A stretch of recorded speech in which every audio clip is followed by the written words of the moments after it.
पेट दे विच गड़बड़ हो सी ते ये पिलवैसा ते ये पिलवैसा तुस घर हॉल था वदे जेड़ी मसाद कोलू बच्चे त्राए दिते अन्ना भेद ते इस बच्चे दा वड्डा पेशाब बंद हो गया किश हो गई है कब्ज हो गई है असा अपनी जबान दी चाह दें बच्चे दा दासा बंद थी रहिंदा है तो मैनू कॉल की नहीं बई इं मसला है तो मैं दो चीज़ां गिन के आया भाई वैसे पेट दे विच गड़बड़ हो सी तो ये पिलवैसा अगर कोई वड्डा पेशाब बंद हो सी तो ये पिलवैसा ठीक है। ये उह चीज़ है जड़ा असा कस्ट्रैल अगे वीडियो दी कितनी दफ़ा इसका जिक्र किया तो दुध घर आखे इन्हों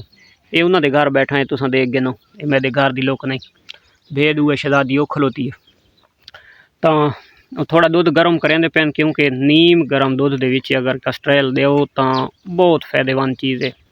अजकल तो असा मम्मी डैडी थी गया तो अगर असा पिछली एक नस्ल उत्ते विया ना तो साढ़े बुजुर्गों के घर एक कस्ट्रैल खत्म न थींदे होंदे तो छोटे बच्चों को जनाब हर हफ्ते बाद बुढ़ड़ियाँ कस्ट्रैल देनी होंदियां हर हफ्ते बाद कदा वास्ते कोई बंदा हस्पताल फोड़ा फिंसियां की वजह तो नहीं वहदा होंदा कदा बच्चा बीमार भी नहीं थींदा होंदा। कस्ट्रैल ऐसी शै है आंध्रा दे विच जितना कोई गंद बलैदा जम्मा होवे बाहर और यानी कि जुलाब बुढ़ड़ियाँ देनी होंदियां हर हफ्ते बाद 15 दिहाड़े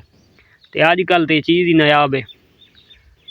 ये कैं घर पता ही कौन कि केड़ी चीज़ है अगर कैनू आखो भी सही भाई कस्ट्रैल तो वो खास कर जड़ियाँ अजकल दी औरतां तो आदि कस्ट्रैल वो किश होंदी है वो कित्थों लभदा है तो वह केह फायदा नुकसान है तो ये वो चीज़ है और इस चीज़ का इलाज है ये हुण इस वजह तो उन्हें शौदा बिल्कुल कट्ठा मुट्ठा थी के खलोता है तो इंशाअल्लाह दुध गर्म थी के आंदा तेनू दे दें तो ज़्यादा से ज़्यादा 5 मिनट बाद इस अगर मिट्टी मैनू लगता है कि बच्चा मिट्टी खा गया तो ज़्यादा कब्ज़ मिट्टी नाल थींदी है। सब तो पहला फार्मूला होंदा है क्योंकि माँ का जिले नारा पीने बच्चे तो उन्होंने बच्चों बच्चा पहले पहले पेशाब करेंदा रहिंदा है लेकिन वो पेशाब करन दे टाइम उसनू तकलीफ थींदी है देखो अंग्रेड़ियाँ बनेंदा पिए ये दर्द की वजह तो अच्छा तो बच्चे नू जनाब तकलीफ जिले थींदी है मिणकदा है बकरी का बच्चा ज़्यादा शोर करेंदा है भेड़ का बच्चा कम करेंदा है तो जिस टाइम शोर करे तो तुसां के करना है कि उसनू 1 सीसी सरसों का ऐल पिला देना है कच्चा ऐल ताज़ा ऐल ठीक है उन कोई गर्म शर्म वो कुछ नहीं पावनी। दूसरे नंबर दोते अगर मिट्टी बच्चा खा ही वैंदा है तो तुसां ये चीज़ कस्ट्रैल ये रोग ने अंडर उत्ते लिखो होंदा है असल एदा नाम कस्ट्रैल है तो ये बनदा हरनोली दा है अगे हरनोलियाँ होंदियां अजकल तो बहुत कम हैं अगे तो हरनोली दियां बड़ियां फसलां होंदियां लोकां दियां ये दे पे ये इसनू मसला है ये चीज़ तो आदे समझण वास्ते मैं वीडियो बनांदा पिया ताकि कहना साडे भिरावां दे नाले दी इजाफा थी वने ये अपनी खुशी तो नहीं उठींदा ते शोर करेंदा और इं बंद ये दे पे ये सिर्फ एदा पेशाब बंद है इस वजह तो करेंदा पिए तो काफ़ी सारा भिरा साडे जनाब मेरी वीडियो के तले कमेंट्स देने भाई लाला तू अपन भेदां चरा तू डॉक्टरियां न कर 5 साल कोर्स करने पौंदे ते हुकूमत भाईजान है तो हुकूमत को मैंने रोड टुक्कर को नहीं देनी पई मैं अपना कमा के खांदा पिया कुछ देंदा पिया तो हुकूमत मैं देंदा पिया ये पहला जवाब जड़ा तुस आदे पे हुकूमत चाह गिनसी उन्होंने वास्ते जवाब है। और दूजे नंबर दोते भेदां चरावण दे विच अगर तुसा कोई चीज़ समझेंदे हो तो आदे हर कहता अपना अक्ल होंदा है अपना दिमाग होंदा है हर बंदे की अपनी सोच होंदी है तो असां नबी की सुन्नत करके ये करें चरैने ये समझ करो असां अफोर्ड ना कर सकते जेब का खर्चा बचाने इस गल ते आ वञो तो तुसां काफ़ी सारे साडे लोग हैं वो खास कर जोड़े चरवाए उन्होंने चरावण वाले हकारा की नज़र नाल दे दें तो करीम ज़ात है वो बहुत बेहतर रिज्क देने वाले हर इंसान को तो इस चीज़ तू बराए मेहरबानी मैं माजरा चाहना तुहाडे कोलों ते तुस इस चीज़ इन्हां नज़रां दे नाल ना डिठा करो तो ना सोचा करो। घेना आओ जी दूध गर्म हो गया अच्छा जी आई तो दाढ़ी काली है सिर ते टोपी शोपी भी है उस्ताद जी ईद सिर्फ तेरे दी आई है मैं तो ये दिखाती नहीं करवाया करवाए नहीं है करवाए नहीं क्यों तो घर हो लेता है घर वाले थी क्या ओ के नहीं जब बंदा घर हौला थी वने तो चंगा पे फकीरी लिबास ही चाहे अच्छा असा यानी कोई फकीरी लिबास मैं तो बड़ा हुण भेद रखवा के आंदा पिया इहदी च हौले ते भारे वाली केड़ी गल है बस जी जड़ा डरते तो भावे लाहौर ही खड़ोता हो को घर सीधा पे होना। अच्छा डरन वाले बंदे नूं लाहौर ही खलोता होवे तो घर सीधा पे होंदा ता तू सिर तले टोपी की होता है फिर चौधारी को लग गई सही तो सिर दा पाड़ पोवे। चलो ठीक है उस्ताद जी दे दित्तियां करो अपनी बुझारता ते सारे नाल तीन वजन तो को आधे बच्चा सीख वजो बच्चा सीख वजो। अच्छी गल है जी अच्छी गल बचाई वे ना तो बचावणी कोनी। अच्छा नहीं नहीं जिगरा है तो ये गल बननी पड़ी है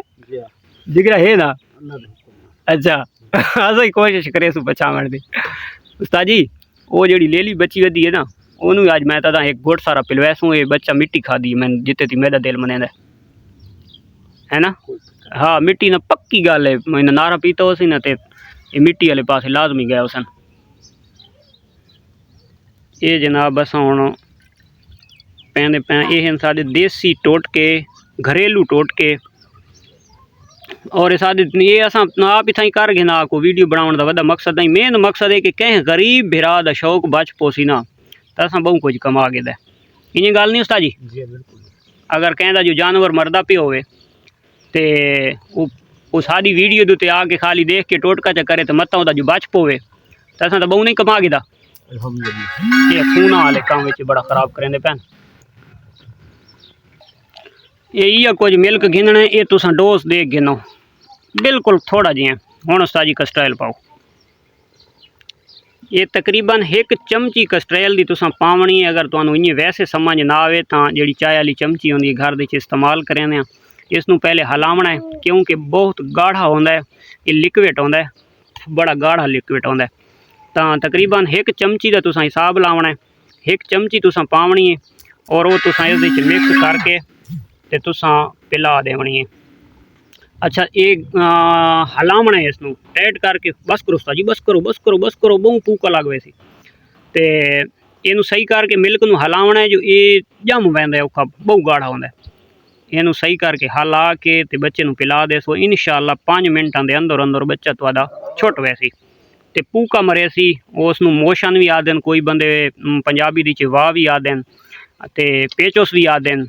ये इन यार हलावना है ये उस्ताद साहबान और हलैंदे पैन ये देगे ना इनू आदे नहीं प्रैक्टिकल जिंदगी मौत अल्लाह दे वास्ते ते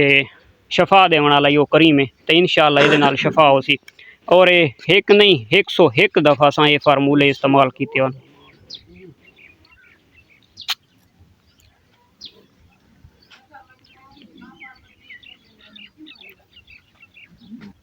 ये माँ का दूध रज के पीना वदा है छिकवांज भाई छिकवांज उस्ताद हाँ हाँ हाँ छिकेंदा पी छिकेंदा पी छिकेंदा पी।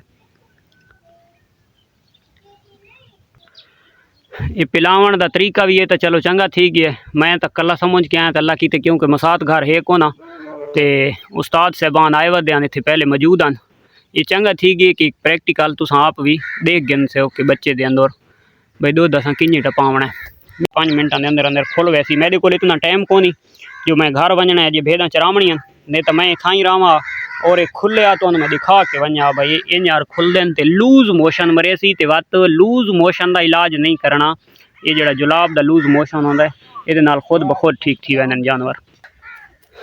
ये चेक कर देना जी जोड़ा बच्चा फीटोर नाल नहीं पे पींदा होंदा तो उसका इलाज ये है सिरंज दे च पाओ तो ड्रैग कंदे ओए तू पिस्तौल कि चाह के आ गए भाई पिस्तौल नहीं मारना भाई ख्याल करो ये जी चेक करो